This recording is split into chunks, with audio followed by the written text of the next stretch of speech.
What's up, everybody? You've stepped into the current. Short stories that strike fast and leave a cold echo in your mind long after the sound fades. Have you ever found yourself walking down a quiet street at night, like maybe in an older neighborhood? Oh, definitely. Yeah, you happen to look up at a darkened window in an abandoned house, and just for a split second, your visual cortex totally betrays you. Oh, I know exactly what you mean. Right. You swear you see a silhouette standing there looking right back down at you. Yep. It's terrifying. It really is. Your heart skips a beat, the adrenaline spikes. And I mean, even after you realize it's just a trick of the moonlight on a dusty pane of glass, that primal feeling of being watched, it takes a really long time to fade. Well, the human brain is actually hardwired to detect faces and figures in the dark. Oh, really? Yeah, it's an evolutionary survival mechanism. Yeah.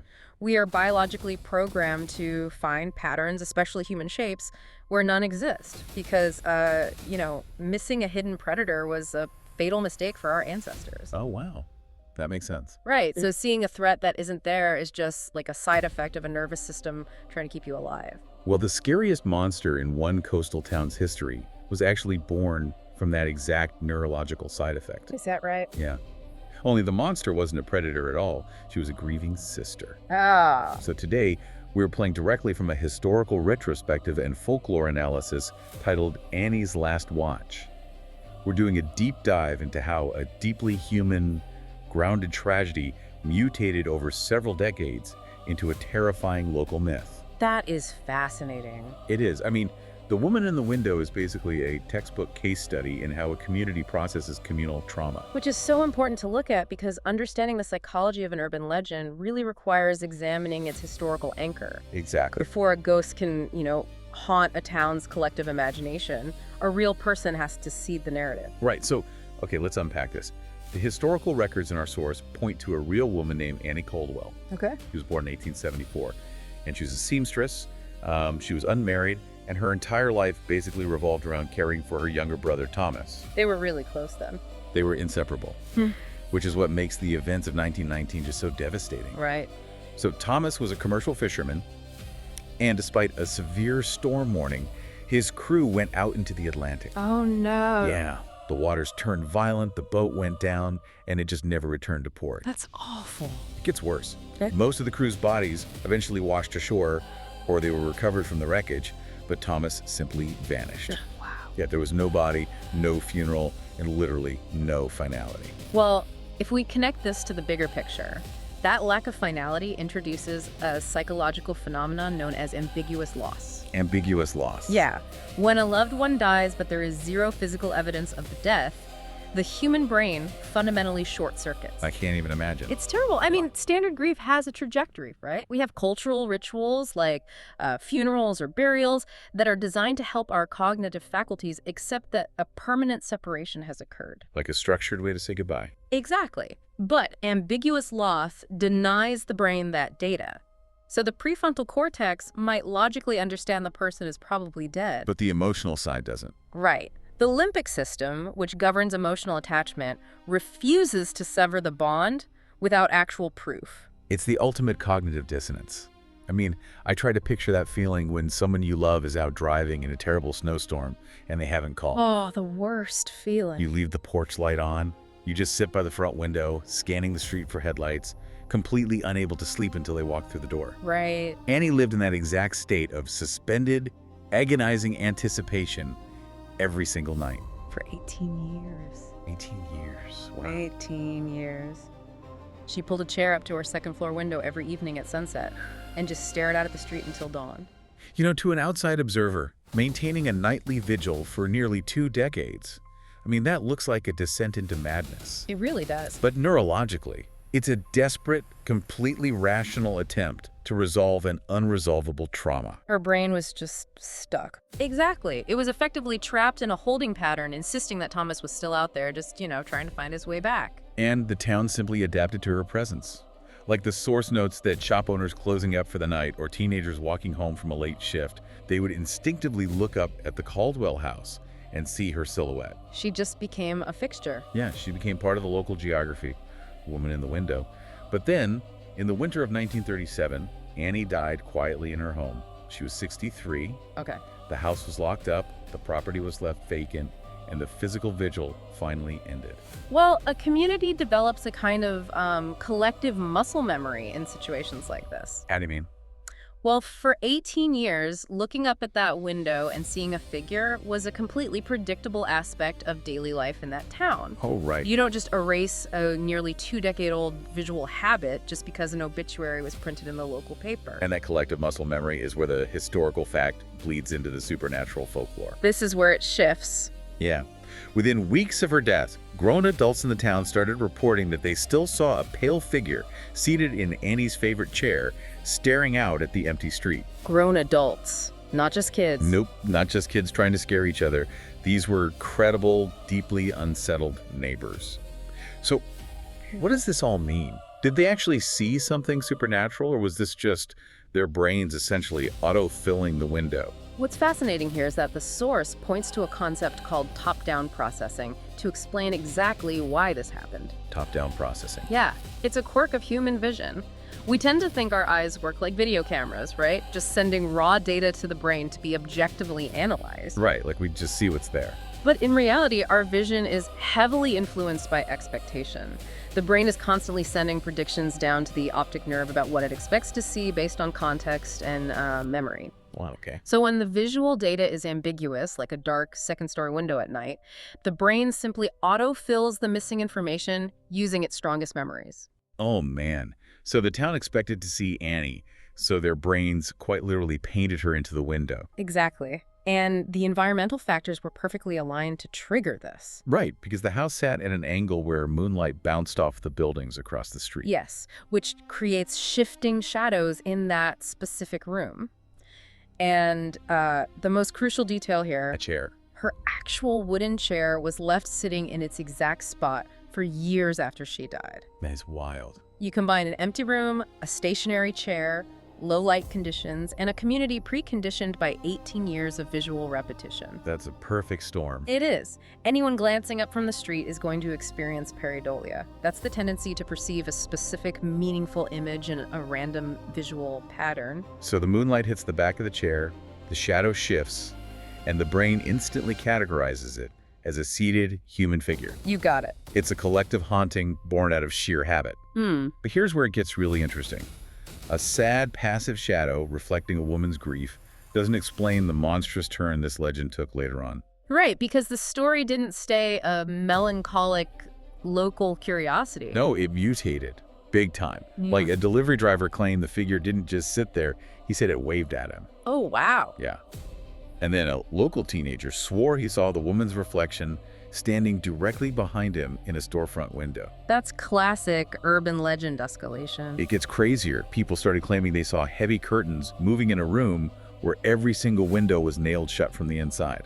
See, folklore is rarely static. It operates under this principle of mimetic survival. Mimetic survival. Yeah, meaning a story actually has to adapt to remain relevant to the culture that's transmitting it. Oh, I see. I mean, a passive ghost is ultimately just a historical footnote. It evokes pity, sure, but it doesn't evoke fear, and fear is a much stronger social adhesive. Right. So by escalating the narrative from passive observation to active interaction, the community was unconsciously ensuring the story would continue to be told. And this escalation eventually culminated in a specific set of rules the town dubbed the Midnight Challenge. Of course it did. There's always a challenge. Always. The lore dictated that if you walked directly beneath the Caldwell house at exactly midnight and looked up into the window, the figure would no longer be watching the street. She would be staring directly down at you. And if she smiled, someone close to you would disappear before the next full moon. That is dark. I find it incredibly tragic, honestly, like how the community culturally weaponized her grief. Yeah, they really did. They took a woman whose life was basically destroyed by mourning her lost brother, and they turned her into a parasitic entity that steals other people's family members. It completely strips away our humanity. It really does. But the transformation from grieving sister to malicious omen serves a distinct sociological function. How so? Well, legends require stakes to survive, but more importantly, they provide a framework for a community to process its deepest anxieties. Like the fear of the ocean. Yeah, exactly. A coastal fishing town lives in constant, low-level dread of the ocean. Sudden disappearances, drownings, unexplainable losses. They're just a brutal reality of their economy and their environment. And that brings us to the 1960s incident. The source identifies this as the turning point where this spooky rumor was basically permanently cemented into the town's reality. This is the part with the teenagers, right? Yes. 4 teenagers decided to test the midnight challenge. They approached the abandoned property, looked up at the window, and 3 of them saw absolutely nothing. Okay. But the 4th boy adamantly insisted he saw an elderly woman staring directly down at him. Interesting. His friends laughed it off. But 2 weeks later, that boy's father went out boating offshore and he vanished. Oh, man. No boat was ever recovered, no evidence was found, and no explanation was given. This raises an important question, though. The echo of the original 1919 tragedy is profound here. A father vanishes at sea, leaving no trace, which mirrors Thomas Caldwell's disappearance perfectly. It's eerie. When a community experiences a sudden, chaotic trauma like that, there is an overwhelming psychological need to assign meaning to it. Right. We were looking at a textbook example of the Texas sharpshooter fallacy. Yes. Like imagine someone fires a shotgun at the side of a barn, right? Then they walk up to the biggest cluster of bullet holes and they literally paint a bullseye around them just to prove they are a master marksman. It's artificially imposing a pattern on a random event after the fact. Exactly. In a town where boating accidents are, sadly, statistically inevitable, it is really only a matter of time before a real-life disappearance happens shortly after someone talks about the local curse. Right. The town basically drew a bullseye around the drowning and the haunted window, completely ignoring all the times teenagers looked at the house and absolutely nothing happened. And the town embraces the fallacy because the alternative is psychologically unbearable. Because it means there's no control. Yes. A random, senseless drowning implies that the universe is chaotic, that the ocean is indifferent, and that literally anyone in the town could be taken at any moment without any warning. That's terrifying. Human beings abhor chaos. If the town decides the father vanished specifically because his son looked into the cursed window, they have successfully established a cause and effect relationship. They essentially replaced a random tragedy with a structured rule. They manufactured a sense of control. I mean, a curse is terrifying, but a curse operates by rules. If you don't look in the window at midnight, your family is safe. Ah, I see. The legend transitioned from a story about Annie Caldwell into a communal coping mechanism. It became the container the town used to manage their collective terror of sudden, ambiguous loss. And that container became so rigid, so deeply ingrained in the local culture, that the physical destruction of the house couldn't even dent the myth. Even when they tore it down. Yep. The final major incident detailed in the retrospective takes place in 1982. The Caldwell house had sat abandoned, rotting for decades, and it was finally slated for demolition. About time. Right. But shortly before the wrecking ball was scheduled to arrive, a local photographer specializing in abandoned architecture decided to sneak inside. Of course he did. He documented his ascent up the decaying staircase and his entry into the infamous second-floor room. And the details he provided are highly atmospheric. Very dramatic. Very. The room was reportedly stripped bare, coated in a thick, undisturbed layer of dust, indicating no one had set foot inside for years. Except for the chair. Except for the single wooden chair facing the window. Right. He positioned himself with his back to the glass, facing the chair, and took a photograph of the empty room. Okay. But when he developed the film in his darkroom days later, he claimed a faint reflection was visible in the window glass behind him. A reflection of an elderly woman, hands folded in her lap, just watching him. Oh, come on. I know. The source is explicitly clear that this photograph was never independently verified. Surprising absolutely no one. Exactly. The original negative mysteriously vanished, and there was an overwhelming probability that the photographer manipulated the image using a double exposure just to drum up local fame. Well, the authenticity of the photograph is actually entirely irrelevant to its cultural impact. Really? Yeah.